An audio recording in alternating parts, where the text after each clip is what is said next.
연동형 비례대표제 가도 홍보에 나선 민주평화당 당원들입니다. 저는 민주평화당 대표 정동영입니다. 지난주 30대 철거민 청년이 차가운 한강에 몸을 던졌습니다. 그는 이렇게 유서를 남겼습니다. 아현 단독주택에 어머니와 살고 있던 37살 청년 박준경 씨는 지난 사흘 동안 집이 철거된 뒤 씻지도 먹지도 자지도 못했다. 내일이 오는 것이 너무 두렵다. 나는 자살을 선택한다. 나는 비록 가지만 뒤에 남겨진 우리 어머니에게 임대 아파트가 주어졌으면 좋겠다. 이명박 박근혜 정부는 재개발 재건축의 임대주택 의무 공급 비율을 폐지했습니다. 그래서 철거된 서민들이 임대주택에 들어갈 기회를 박탈했습니다. 정치가 저지른 대표적인 적폐입니다. 우리 사회에는 수많은 약대 집단이 있습니다. 숫자가 많은 대집단인데 정치적으로는 무력하기 짝이 없는 약대 집단, 자영업 소상공인 650만을 헤아리지만 정치적 대리인은 제로입니다. 국회의원 300명 중에 자영업하는 사람 한 명도 없습니다. 비정규직 중소기업 노동자 700만, 정치적 대리인 제로입니다. 청년 세대는 유권자 1450만 명, 전체 3분의 1, 36%지만 20, 30대 정치적 대리인 국회의원은 딱 2명이 있습니다. 농민 300만 가운데 자신의 대리인이라고 부를 만한 사람은 1명 될까 말까 합니다. 우리 사회 90%의 사회적 경제적 약자는 식탁에서 앉을 의자가 없습니다. 그냥 식탁에 둘러앉은 사람들은 기득권이거나 정치인들입니다. 식탁에 앉을 권리를 박탈당한 이 땅의 주권자가 90%가 넘습니다. 이것을 바꾸자는 것이 연동형 비례입니다. 이것을 바꾸자는 것이 정치개혁이고 선거제도 개혁입니다. 2천만 촛불이 요구한 핵심은 내가 나를 대표한다는 것이었습니다. 대한민국의 대의민주주의가 고장나 있다는 절규였습니다. 이것을 고치자는 것이 선거제도 개혁입니다. 다른 대한민국은 가능합니다. 지금까지의 대한민국이 아니라 이명박 박근혜 시대의 대한민국이 아니라 촛불 정부를 만들었다면 그에 걸맞는 정치개혁, 선거제도 개혁을 통해 다른 대한민국으로 가야 합니다. 그러기에 우리는 연좌농성을 하고 단식투쟁을 하고 가두투쟁을 합니다. 선거제도 개혁 없이 대한민국은 포용국가로 갈 수 없습니다. 포용국가가 돼야 포용사회, 포용경제가 가능합니다. 포용사회는 복지사회를 말하고 포용경제는 경제민주화를 말합니다. 포용정치는 합의민주주의를 말합니다. 이것은 세트입니다. 문재인 대통령은 포용국가를 말하지만 단지 구호일 뿐입니다. 이 포용국가 비전이 구호가 아니라 빈 껍데기가 아니라 알맹이를 가지려면 포용적인 선거제도와 함께 갈 때 포용경제, 포용사회가 가능합니다. 그것이 바로 우리가 선거제도 개혁을 외치는 이유입니다. 여의도에 계신 직장인 여러분, 얼마나 일상이 팍팍하십니까? 여러분의 노후는 보장되어 있는 것입니까? 대한민국 국민의 행복들은 어디에 있습니까? 우리는 다른 대한민국을 꿈꿀 권리가 있습니다. 충분한 능력과 위대한 잠재력을 가진 대한민국 국민입니다. 정치가 고장나 있습니다. 정치를 고치지 않고는 오늘의 현실이 계속될 수밖에 없습니다. 이 현실을 바꾸려면 선거제도부터 뜯어 고쳐야 합니다. 그것을 고치는 것이 다른 대한민국으로 가는 첫 대문입니다. 문을 여는 절차입니다. 정치를 포용적인 선거제도로, 그래서 식탁에서 자리가 채워진 사회적 경제적 약자들에게 자신들의 정치적 대리인을 국회에 보낼 수 있도록 선거제도를 바꾸는 것, 이것이 다른 대한민국으로 가는 첫걸음입니다. 여러분, 대한민국은 지금과 다른 대한민국을 꿈꿀 권리가 있습니다. 그러기 위해 선거제도를 바꾸자는 것입니다. 소수 야당의 의석 몇 개를 더 갖자는 얘기가 아닙니다. 이것은 바로 이 땅에 숫자는 많지만 정치적 힘이 없는 무력한 약대 집단에게 정치적 힘을 부여하자는 것입니다.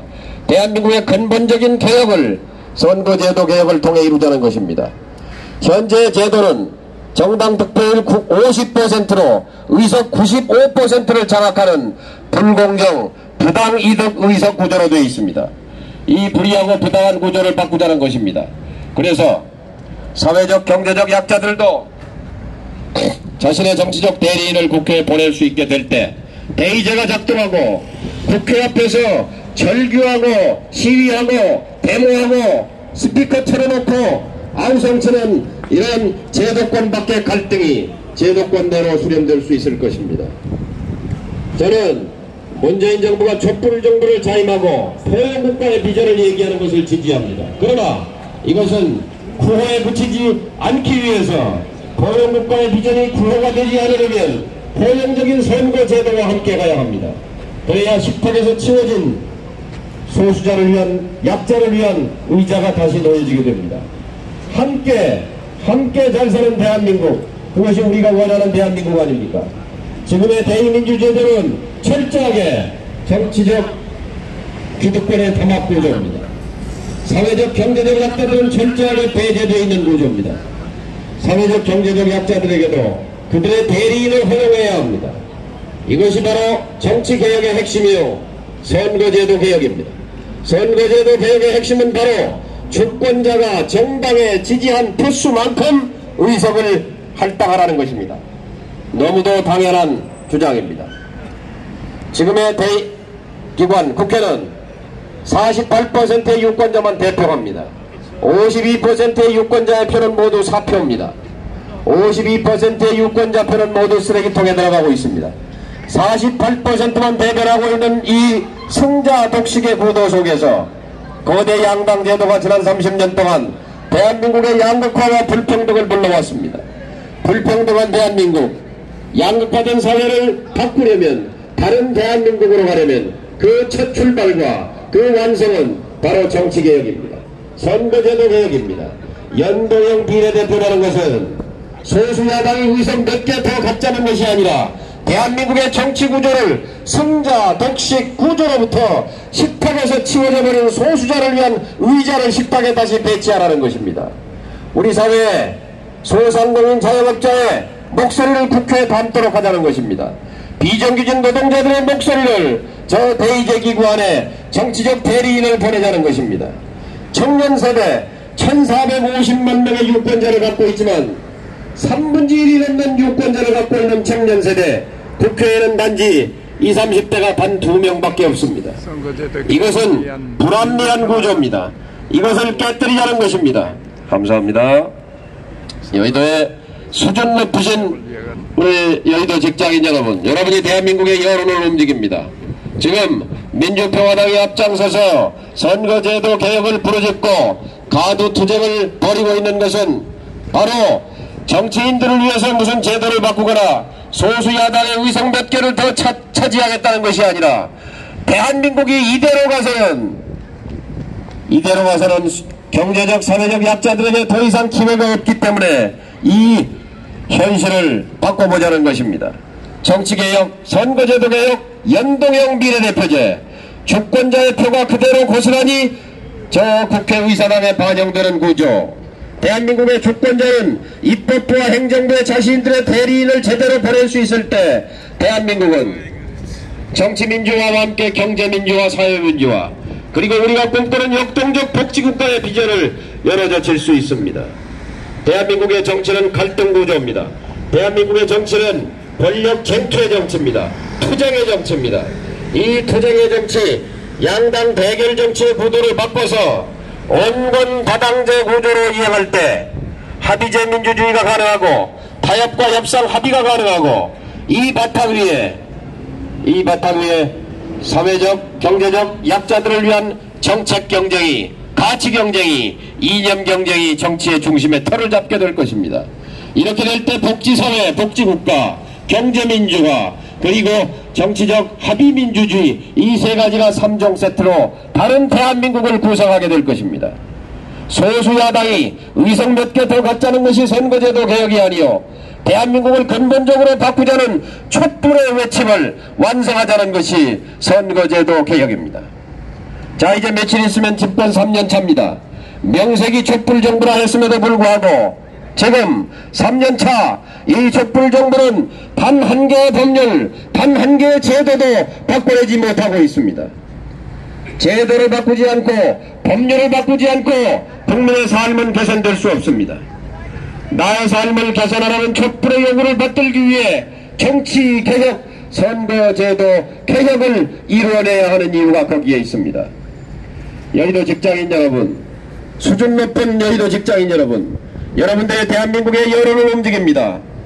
선거제도 개혁은 정치인들을 위해서 무슨 선거제도를 고치자는 것이 아니라 식탁에서 자리가 없어져 버린 사회적 경제적 약자들을 식탁에 초대하자는 정치 개혁을 말함입니다. 여러분, 우리 사회의 90%는 소상공인 자영업자이거나 비정규직 노동자이거나 중소기업 노동자이거나 청년세대이거나 농민이거나 힘과 목소리가 없는 사회적 경제적 약자들입니다. 그렇지만 이 90%의 강점은 숫자가 많다는 것입니다. 이 숫자가 많다는 것을 정치적 힘으로 전환시키고자 하는 것이 선거제도 개혁입니다. 연동형 비례라는 것은 바로 숫자에 비례해서 의석을 할당하라는 것입니다. 주권자가 준 표수만큼 의석을 할당하라는 것입니다. 지난 지방선거에서 더불어민주당은 서울시에서 50%의 정당 득표를 갖고 의석은 서울시의원 92%를 장악했습니다. 경기도에서 정당 득표율 52%를 가지고 의석은 95%를 장악했습니다. 이 같은 부당 이득 의석을 50% 지지받았으면 50%만큼 갖고 10% 받았으면 10%만큼 의석을 국회에 보내자는 것이 선거제도 개혁의 핵심입니다. 여러분, 20, 30대 청년 국회의원이 100명이 국회에 있다고 생각해 보십시오. 비정규직 소상공인 국회의원이 30명, 50명 국회에 있다고 상상해 보십시오. 비정규직 노동자 국회의원이 30명, 50명 국회에 있다고 생각해 보십시오. 농민 국회의원 20명, 30명이 국회에 있다고 생각해 보십시오. 대한민국 정치가 달라집니다. 다른 대한민국이 도래하게 될 것입니다. 여의도 직장인 여러분, 수준이 높은 여의도 직장인 여러분, 여러분이 대한민국 여론의 중심입니다.